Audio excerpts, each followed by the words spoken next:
Paramhansa Yogananda from his book Essence of Self-Realization. And I thought they were very important, and so it will be useful to share. And they were relevant for the topic also. So I will read it out. Paramhansa Yogananda says, "The purpose of human life is not marriage and eating and death.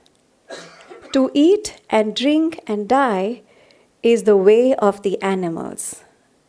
Why live below your true station in life?"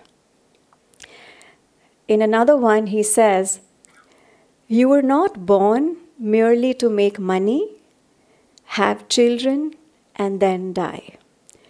Yours is a glorious destiny. You are a child of the infinite. Every fulfillment you ever dreamed of lies waiting for you in God.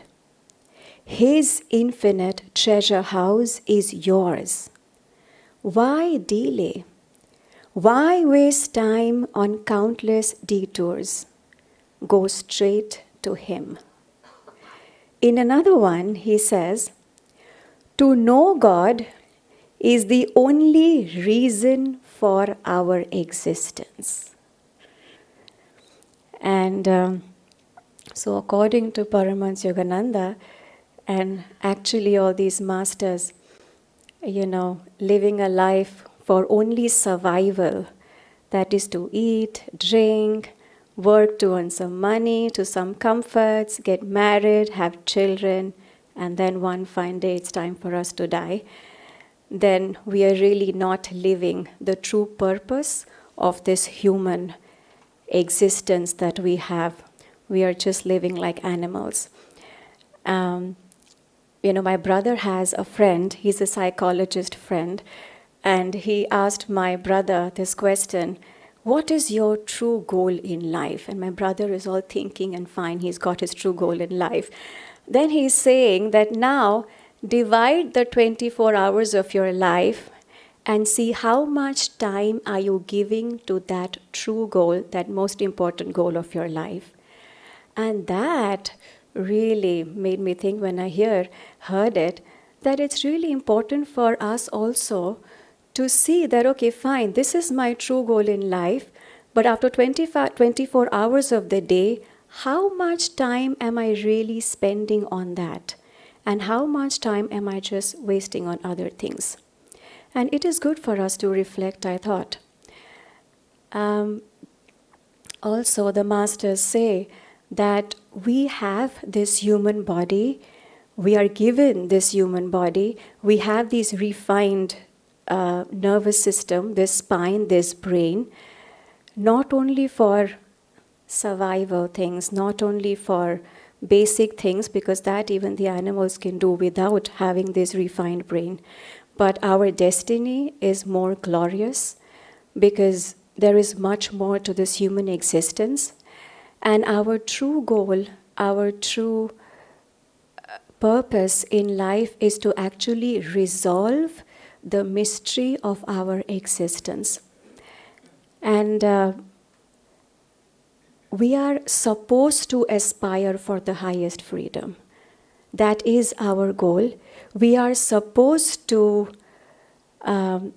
transcend from all egoic identifications of this physical world.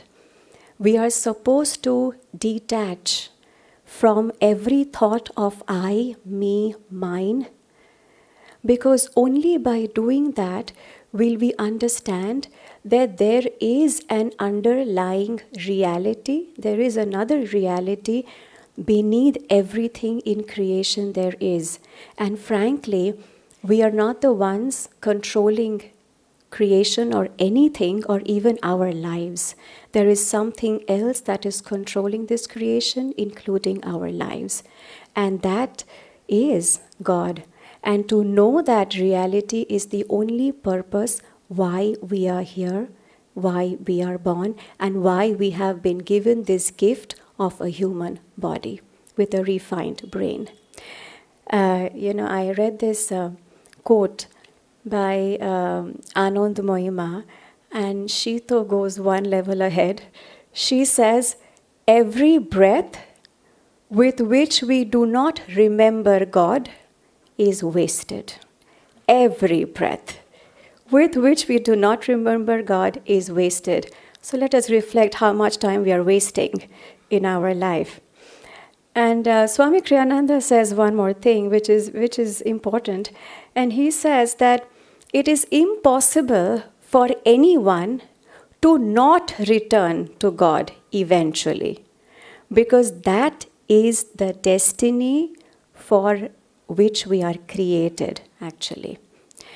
So, and Yogananda ji adds into that, and he says, why eventually? Why not now? And he says, whatever we are thinking, eventually we are going to do this. Why not now? Why not do it today? Why keep on passing incarnations after incarnations in something that is not actually our purpose of existence in the true sense? And, I was also listening to an interview by Mukesh Ambani, and no doubt he is the richest man in the country right now. And so I believe that he does know the secrets of manifestation a little bit, because whatever he puts into his mind, and of course money, that is manifested in the physical world. And, he said in the interview, he was then asked, give one advice to the youth. What is that one advice you would give to the youth? And it was really, really inspired. I was really inspired by that. He says that no matter how big the goal, if you can think it in your mind, you will manifest it. No matter how big the goal, if you can think it in your mind, you will manifest it. And I was like, wow. And then I thought that, what is my goal? And then I was thinking, and I was like, my goal is to know God. I want to know God. I want to be one with Him. My goal is to experience that state of samadhi. And I was like, wow, if I can think of samadhi, I will manifest samadhi. And then I was like really thinking samadhi. In my next meditation, I was like, I'm already one with God. I am in samadhi. And believe me, it was a very, very powerful meditation that I had. And there is power in these words, in this thought. And then I realized, I was thinking that yes, even Master said, even Yogananda ji said, that memorize this poem Samadhi and recite it every single day, because that will bring you closer to Samadhi, to experiencing that, to manifesting that. And so even the Master used to say that recite it every single day, visualizing it, feeling it, because then you will manifest it. And that also got my thought going to one more incident in Yogananda ji's life. And he was sitting with his guru. Many of you may be knowing it's from the Autobiography of a Yogi. And he was sitting with his guru, Sri Yukteswar ji, and there was one mosquito really buzzing and troubling him. And he also bit him on the thigh. And Yogananda ji just put one hand up and all was going to slap him and kill him. But then he realized that the yamas that we learned, the level 1, level 2, that ahimsa, and I'm not supposed to I should practice non-violence. And so he stopped. And then the guru said, why not finish the job? Because you've already killed it in your mind. And that first time I really realized what he meant. Because when we do something in our mind, then even thoughts are vibrations. That means we have already set that vibration, that energy into motion, and it is going to be manifested someday. And that is how then, even God, when God created creation, how did God create creation? Yogananda ji says first he thought of how he will create the whole creation. And then that energy was set out, and then it started vibrating more and more grossly, and then that energy manifested into creation, into all of us. And so I felt then we really have to be careful of what we think, because no matter how big a goal, if you can think it in your mind, you are going to manifest it whether you want it or not. And that is why we are supposed to aspire for this highest freedom. We are supposed to know and realize and feel that all is God, all is Vasudev, because that is the true purpose of our life. That is why we are given this body, that is why we are here. And if we are not really doing the true purpose of our life, we are just going to let one more incarnation pass, and we have let many incarnations pass like that. And so let us really from now see how much time are we giving to the highest freedom, to our true purpose in life. Om.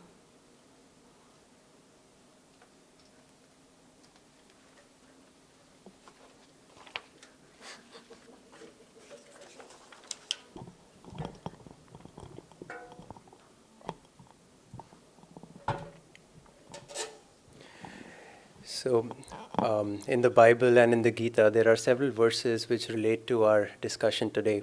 And at one point in the life of Jesus Christ, at that time, and we have been discussing his life because we just passed through the Easter season, and he used to tell his disciples that if your righteousness does not exceed the righteousness of the Pharisees, which were the priests, then you will not enter into the kingdom of heaven. And in the Gita, as Sachi mentioned, Krishna says that it is very rare to find a Mahatma who says all is Vasudev. And not only who says, but who realizes all is Vasudev. And why is that? Because very few people on this planet are aspiring for that highest freedom. How many people do you think even want Samadhi, as Sachi was saying? No one wants Samadhi. We think we want Samadhi, but actually, if Yogananda ji or one of the saints come and say, Chalo, time to get over with everything, I'll give you Samadhi and done job. And you'll say, oh, no, what about my wife? Let me tell my kid. And all these things come into our mind, and which basically says we are not really aspiring yet, perhaps, for that highest freedom. And the examples that we see in our society, whether we are, whatever religion we might belong to, Hindu, Christian, whatever that might be, we see people who are priests and pandits, and maybe people are in temples and serving and so on, and people doing mantra, especially if you are in a Hindu family. And I was brought up in a Hindu family, a Brahmin family, and so when I was 4 or 5 years old, I used to sit with my dad every day for his puja. And so I memorized whatever he used to chant, I just memorized. And I just kept absorbing it. And you could repeat Hanuman Chalisa and all these mantras and everything. And you know how when kids are young, parents often like to show off to other parents, like, Beta chalo recite this poem in front of auntie. So I was asked to recite, Beta chalo Hanuman Chalisa sunao inko. So I used to do that, and everything was nice. My parents were happy. But despite all of the mantras I learned and everything I did every day throughout my childhood, I basically would say that I was an atheist at heart, because nothing in what I was doing inspired me at all.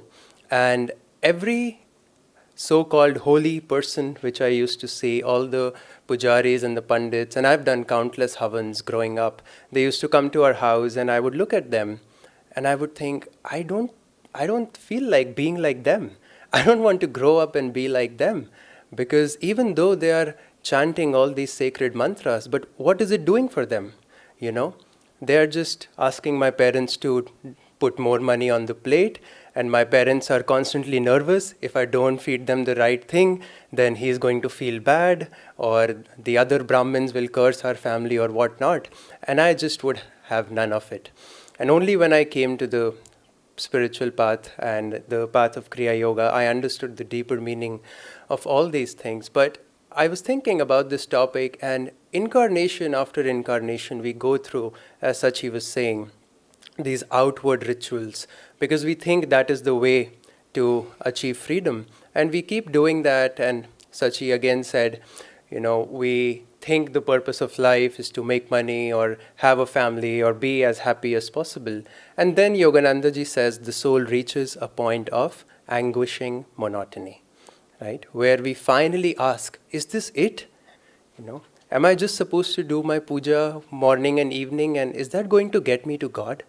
And that's when we start seeking something deeper in our lives. When I was joining Ananda and later decided to make this my life, the only objection of my parents was that, because they were already in their own way spiritual, and they thought, okay, we do puja, why can't you live like we do? Do your puja morning and evening, meditate, no one is stopping you. Why do you have to give up everything and go join this ashram and do all these things that you are doing? And I was thinking that, that's how all of us, most of us, can be very satisfied with through lifetime after lifetime. Okay, this is it. I'm going to the temple every Thursday, every Tuesday, every Sunday, whatever that is. And then I'll just live my life and, hope for the best. And when I die, maybe something magical happens and I'm taken to Vaikunt or some other nice place. So that is what Yogananda ji is saying, that we need to aspire for that highest freedom. And not that the outward rituals are bad. We have seen many Indian saints, Christian saints who do the outward rituals, but because they have that inward consciousness, the ritual takes on a totally different meaning. The rituals help us to direct our love to God, but after a point of time, they can become very limiting if we are just stopping at that point. There was a Christian saint called Saint Teresa of Avila, and she used to go into these deep states of cosmic consciousness and deep inner communion with God. And she used to tell her priests and superiors in the church that when I am in this state, I cannot pray with words anymore. I can't say a prayer. I'm feeling so deep. And her superiors would tell her, no, that is wrong. You should continue praying, say your prayers. And she kept on trying to explain that, no, I'm going into this deeper state. But because they were so focused on the outward ritual, they could not understand that deeper state, and they could not understand that this soul is aspiring for something deeper and something higher. And if we want to aspire to that freedom, we need to look to the saints. There's a very interesting story in the Autobiography of a Yogi. It was actually told by Leo Tolstoy, The Three Hermits. So there were three hermits. They were living on an island, and they were very devoted. They were basically saints. And they had a very simple prayer, only one prayer. We are three, thou art three, have mercy on us. And whenever they would say this prayer, great miracles would manifest. And so a word spread around, and the local bishop of the church heard about this prayer and thought, I should teach these hermits what is the proper way to pray. So he sets off on his boat and goes to the island where these hermits are living, and he teaches them, okay, now you're supposed to pray like this, and you have to pray 5 times a day and do this, and this is the proper way to find God. So they say, okay, thank you, Father. So then he says, all is good. Now he's going back on his boat. And when he's going back to where he came from, he suddenly sees a light running towards him on the sea. And he sees that it is actually these three hermits which are running toward him on the sea, on water. And they're saying, Father, Father, we have already forgotten the prayers you told us. Can you please tell us again? And then he realized his own mistake. And he said, dear friends, you don't need any prayers. Continue to pray as you are praying, and that is working for you. These outward symbols of devotion are nice, but what matters most of all is what is your inward consciousness. There was a disciple of Yogananda ji, his name was Horace Gray, and he was spastic. He could barely speak. Talking to him, Swamiji writes in one of his books, talking to him was almost painful because he would stutter so much. And he had very simple duties. He would help set up the church for the service or collect donation after the service was done. He could not share the teachings of his guru outwardly as other disciples did. And one day Yogananda ji told the other disciples, Horace is nearly there. Divine Mother is very pleased with his devotion. And one of the disciples was surprised, and he says, Guruji, it must be a very simple devotion, I assume. And Yogananda ji said, that's the kind Divine Mother likes the best. And Swamiji writes that, from that day, their opinion of this simple disciple changed completely, because they were looking at a saint and they had never realized before. But Yogananda ji always said that it doesn't matter what you're doing outwardly. The most advanced saint could be just a name on our mailing list. No one would ever see him, no one would know about him or her. They might not talk at all, they might not share the teachings of the Guru, but their heart is at a place where perhaps none of us have reached. And that is what is going to take us to the highest freedom. And Yogananda ji always urged his disciples. He said, there are lots of rats and mice living at the ashram. They are not going to find liberation. You have to individually make love to God. He said, you have to individually make love to God. Just by signing up for an organization or coming to satsang, that is not your ticket to freedom. That's a stepping stone in that direction. But unless we cultivate that devotion for God, we are not going to get there. And that true devotion that Yogananda ji is talking about is not emotion. It's not the kind of devotion you show people outwardly.